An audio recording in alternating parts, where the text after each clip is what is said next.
Assalamu alaykum va rahmatullohi va barakatuh. Alloh subhanahu va taolo Qur'oni Karim oyatlarining birisida bizga murojaat etib shunday so'zlar aytadi.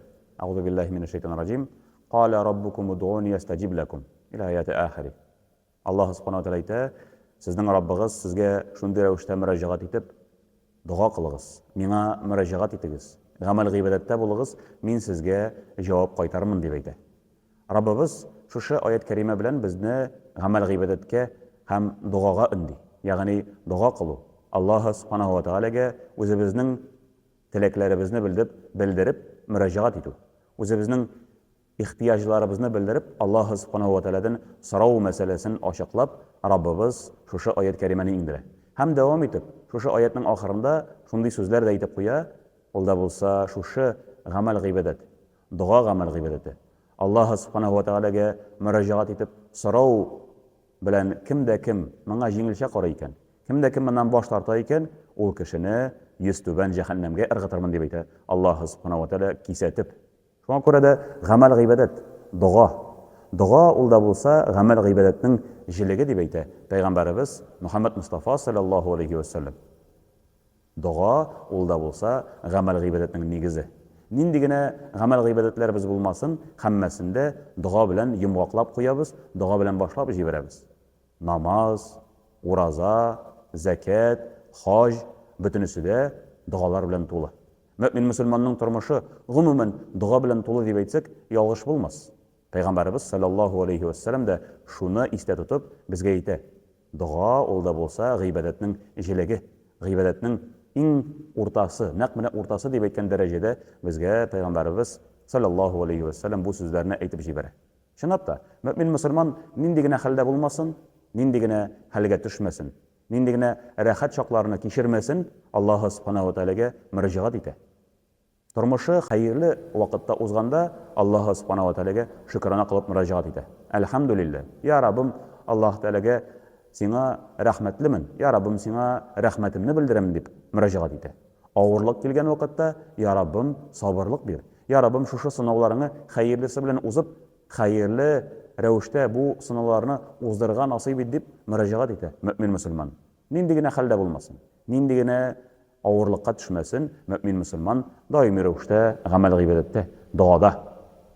Lekin shu duolarimiz qabul bo'lsin uchun, shu duolarimiz Alloh subhanahu va taolo tomonidan qabul bo'lib, bizga javoblari erishib tursin uchun payg'ambarimiz sallallohu alayhi vasallam tag'in bir kengashim beradi. Ulda bo'lsa, tug'anliq jiplarini nig'atu. Rasululloh sallallohu alayhi vasallam shulay deb aytadi. Kimda kim rizqining mo'l bo'lun tilasa, kimda kim rizqining barakatini ko'rga tilasa, kimda kim uzun umr tilasa, bu kishi tug'anliq jiplarini nig'atsin deb aytadi. Alloh subhanahu va taolo bu kishining duosini qabul etuvini tilasa, bu kishi hech shaksiz tug'anliq jiplarini nig'atarga tegish.